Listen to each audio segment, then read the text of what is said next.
Hello students, today we are going to study the second chapter of book Vistas, The Tiger King by Kalki. It is a very interesting story and you'll really enjoy reading this. Kalki is the pen name of Ramaswamy Iyer Krishnamurthy. He was a Tamil writer and he has used a perfect blend of humor and satire in this particular chapter. He was named after Kalki, the 10th and the last avatar of the Hindu god Vishnu. His works were nationalized by the government of Tamil Nadu. As far as the theme of the story is concerned, the story Tiger King is a satire on the conduct of the people in power. It is in the form of dramatic irony wherein a Maharaja, in order to defy his fate, takes to reckless killing of tigers, but who ironically meets his death from a wooden toy tiger. The Tiger King is a story about transience of life and power. The story begins. The Maharaja of Pratibandhupuram is the hero of this story. In the very beginning, the author jocularly informs the readers that the Tiger King is mortal. He has been given many names such as Sir Jilani Jung Jung Bahadur, Maharaja Bhuvan Samrat, Samvyagrahi Samhari, and so on. But he is known as the Tiger King in short.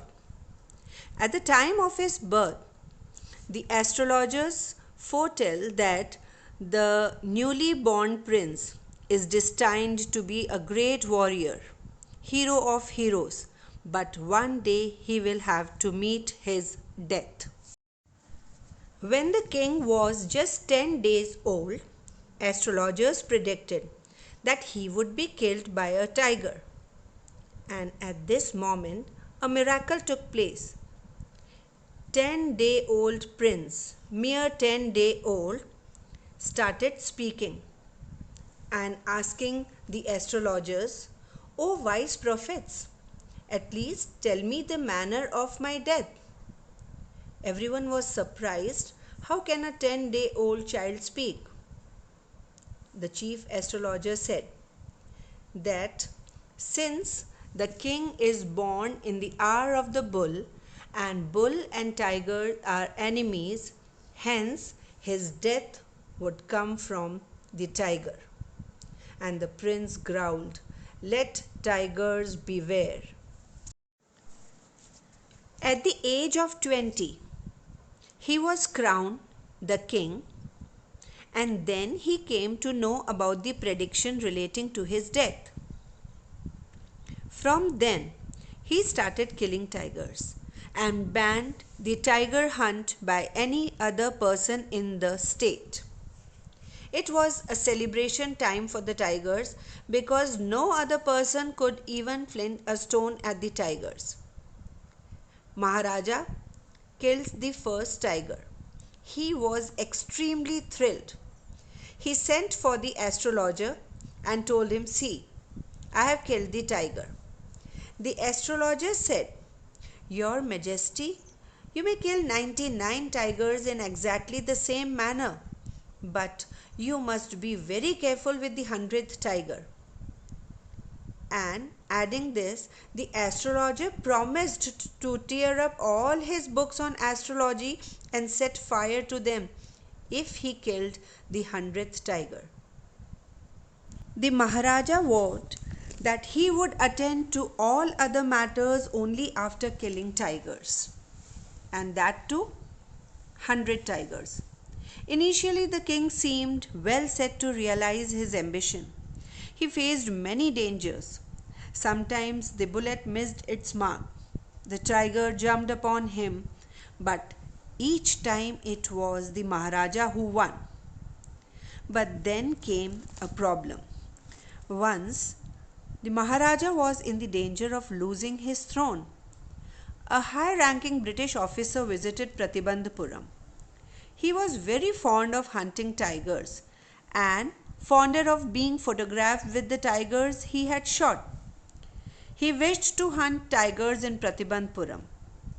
The Maharaja was firm in his resolve. He refused permission. Since he had prevented a British officer from fulfilling his desire, the Maharaja stood in danger of losing his kingdom itself. The Maharaja and the Diwan held deliberations over this issue.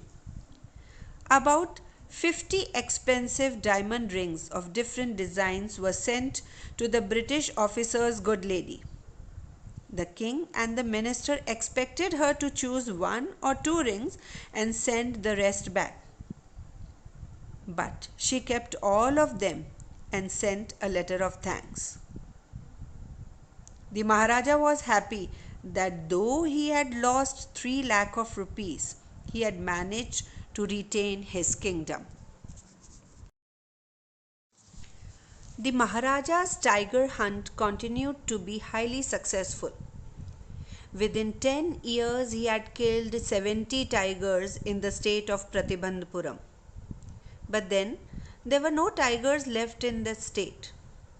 One day, the Maharaja sent for his Diwan and told him that 30 tigers still remained to be shot down by his gun.